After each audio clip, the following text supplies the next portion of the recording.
and the Son, Spirit, now and ever, and unto ages of ages. Amen. Christ is in our midst. On this beautiful day, of course, just yesterday, we had a very wonderful day in the American spirit, so to speak. We had a day, obviously, that we celebrated the 250th year of our nation's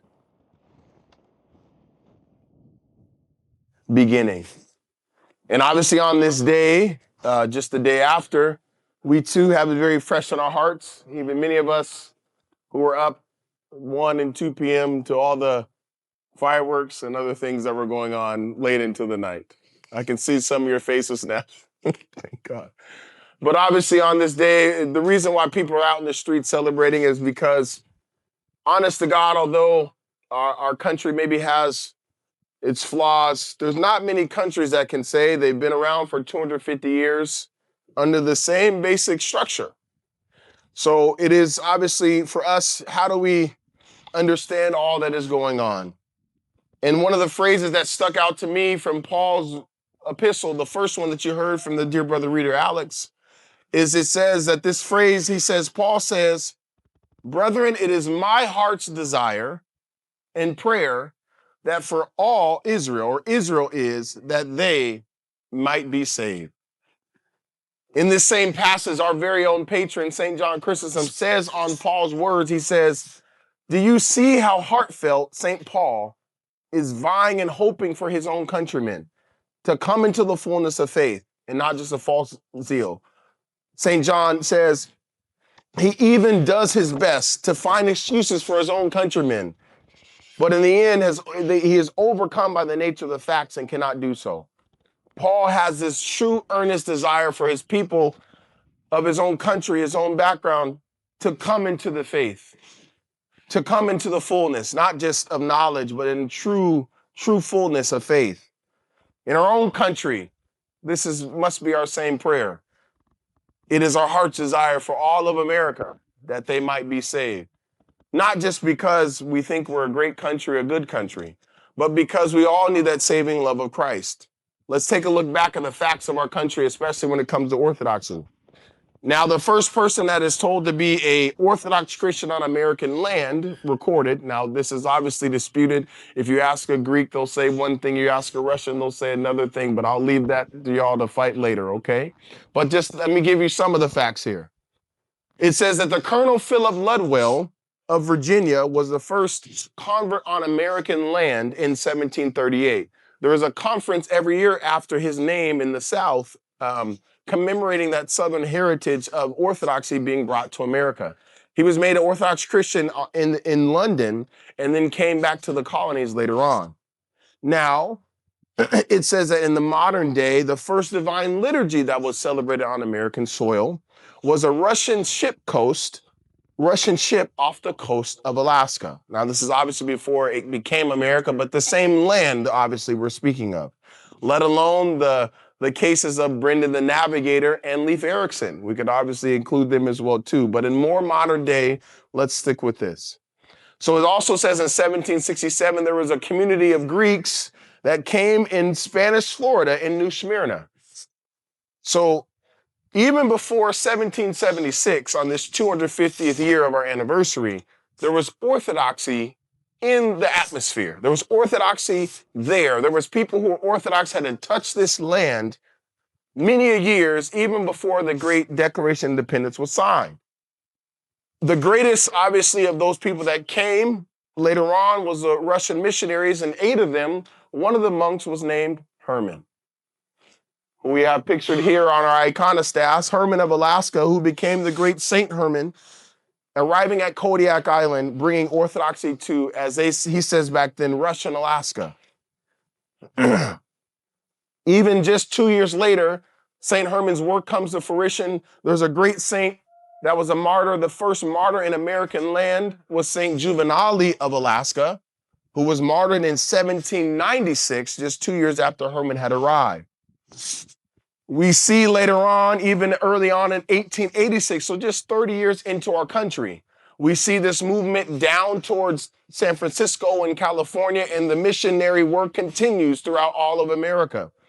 We hear even just later down there, this young man is giving the faith to somebody off of off the coast of California, some Spanish settlers there, and his faith is much challenged. St. Peter the Aleut stands very strong and firm and says, they ask him what he is, and he says, I am an Orthodox Christian. So when you see his icon many of the times, this is the quote or the scroll that is in his icon. Because the settlers at the time that were trying to come to the coast of California were not Orthodox, and they wanted him to be what they were. He stood firm in his faith, and this is one of the very early, most decorated or most recorded saints that had been martyred in the lower 48. So we see as well the next year, the Russian colony of Fort Ross is established just 60 miles south of San Francisco. And then we see in 1824, the great Saint Innocent of Alaska, who we have pictured as well on our iconostas, comes to America as well. So within 40 years of the founding of America, we have at least 5 saints that have already touched ground on this land. In 1825, St. Jacob is the first native priest. We have so much already witnessed there in the soil of America just early on.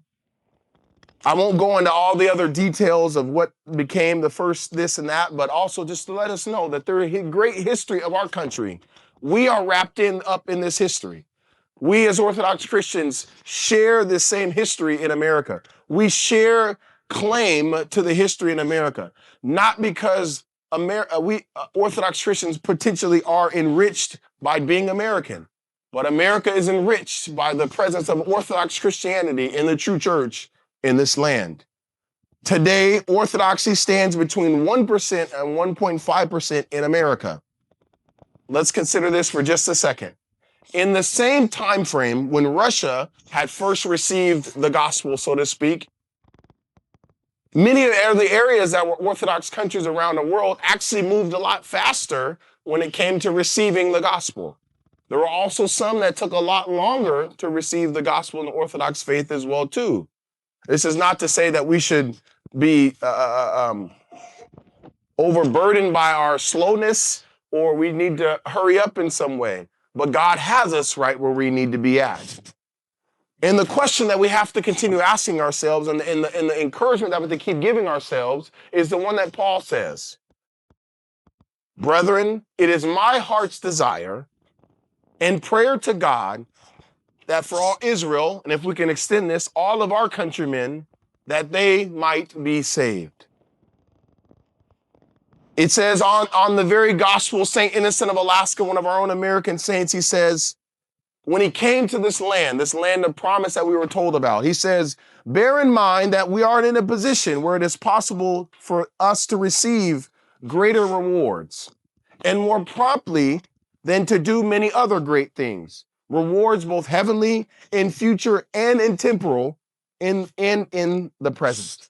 This is what the great St. Innocent said about our land. There was much opportunity to do great things of God. The question is do we have that same desire that Paul had and the great saints that came here, that all of our countrymen will be saved? It says, St. Innocent says again, he says, speaking of the Russians that came here, he says, to leave one's native country and to seek places remote, wild, and many sometimes devoid of the many comforts of life that we have. He says, for the sake of turning to the path of truth, men who are still wandering in the darkness of ignorance and illumining with the light of the gospel, them that have yet not been held this saving light. This is an act truly holy and truly apostolic.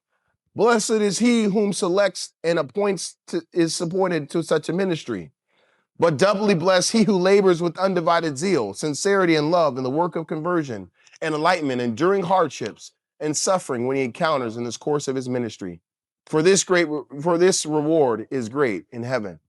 This same St. Innocent, as he came over, his wife had died in the process and still chose to come back to America across the Siberian Peninsula there, across the that very treacherous path it took for them across Russia, all throughout Alaska to get here and to fortify and to sanctify this land. This is that same St. Innocent we're speaking of. So my question for you again today, do we have the same desire that Paul had, that all of our brethren may be saved? In this great country of ours, we have much opportunity, St. Innocent tells us. And we'll to this day, imagine in the 1800s, if he's saying this, how much more in 2026, where we're not having to cross a frozen tundra to get to where we need to go, where the Orthodox missionaries are not having to go, even sometimes many of them dying along the way because of the treacherous path it took for them to come here to bring the gospel of truth. Many of us, if we really wanted this thing to happen, America to be Orthodox, America to be saved, many of us, we have to ask the question to ourselves, would we like the things that would come with that? Would we like the things that would come with all of America being Orthodox, or much of America becoming an Orthodox country? Or do we enjoy going to that little store that the guy doesn't know our faith on a Wednesday and we get a beef jerky? Huh? Do we enjoy going to that place on Fridays where many of us maybe don't talk about our faith, and we say to them, can you give us this or that we like, that we can't necessarily talk about in the church? Do we actually want America to be saved? Or do we enjoy those little comforts of not having the brother next to us or sister next to us be Orthodox? Do we enjoy the things that the conveniences of not having a lot of Orthodox brethren, or that same brother or sister would call you out if they were true, strong Orthodox Christian, if they saw you doing what you were doing, if they saw you doing what you were going to do? Just a little bit years ago, there was a strong trope of hearing about the yaya and the babushka that in the back of the church. You would hear them mention, you would hear people tell you stories about, well, they would put a scarf over me. They would put something on my shoulders if I wasn't dressed properly. They would make sure I was standing up straight in church, making sure I wasn't slacked off. But we hear all these stories. Obviously, many a times they may not have done it the right way, but they had an Orthodox community centered in someone actually taking the faith seriously. Although it might have been a harsh approach to you all, many of them knew the faith and they loved God. And so they encourage you to live it properly. Imagine if all the country was Orthodox. Would we actually like all the faithful people of God to be like them, to tell us and remind us how to be, to encourage us to stand up straight for our faith, to not waver, to not be tossed to and fro by every doctrine? Or do we enjoy the conveniences of not having that accountability? Do we enjoy the conveniences of not having an Orthodox country? Do we enjoy the conveniences of not having tough conversations with our family? Do we enjoy the conveniences of, well, it's my friend's birthday, I'll just have what they're having? Well, I always say to people, they ask me, Father Micah, well, if I go to this one birthday party and they have different things on fasting periods, should I just partake? I said, well, obviously St. Paul gives us a directive to put what is put in front of you, and thereby glorifying God in that. But on the same time, if you're at an event every single day of the week to get around the fasting rules, what have you actually done? If we're at a party every single day to get around having the fasting requirements every single time, every single opportunity, then what good have we done in that one case? This is our question for us. Do we have the same desire that Paul had? Because after this, Paul was actually rejected by his own countrymen. And so too he came to the Gentiles. So if even the great St. Paul was not received all the time by his people, how much encouragement do we have to continue forward even though it's not potentially profitable?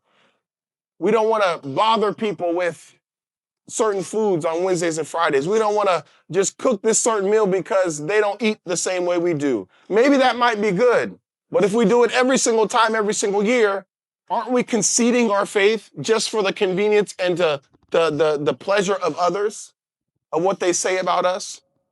On, just in the same verse, he says, for I bear witness that they might have a zeal for God. In America, we know about freedom and these great things. We hear about them. But do we actually live those things? So just like Paul is saying about the Israelites, they have a zeal for God. Americans, we have ideals we shoot for. But do we actually live those ideals out in a Christian manner? Not just in a political way. Well, I believe because this party says this, I do it this way. And because this party says this, I do it this way. Are you doing it because God has asked you to do it? Do you believe in this ethic because God has asked you to believe in this ethic in the way that he's called you to believe in it? Or is it just a political ploy? Is it actually something you believe in your heart? Or do you actually just say you believe in it because your political party or the show that endorses your political party says for you so? Many times our very things in our Orthodox faith, they touch different political points. And many times people say, well, our church seems more like this or more like that. And I say in response, sure, we may seem like we agree with some of these things at times in different points, but the greater thing is why we believe what we believe. We don't have these different ethics in our church, the strong beliefs and values in our church because it's politically expedient. If that were the case, then we would do the thing that was easy and to not ruffle feathers, and to the thing that was politically expedient at the time. I ask you again, and I leave you with this question. Do we have the same desire that Paul had? Do we believe that our desire and our prayer for God is that all of our countrymen, all of Israel might be saved? I'll leave you with this quote. Father Seraphim Rose, who is under investigation for canonization as a saint in the Russian Orthodox Church outside of Russia, he says, on converts here in America, under the time frame of his life when he was here in America, in California mostly, he says, if our converts will only keep the fear of God in their hearts and resolve to serve God no matter what, then all trials and temptations can be surmounted and they can save their souls. May the prayers of our holy fathers of this land and America on its 200th anniversary of our country. O Lord Jesus Christ, our God, have mercy on us and save us, for he is good and loves mankind. Amen.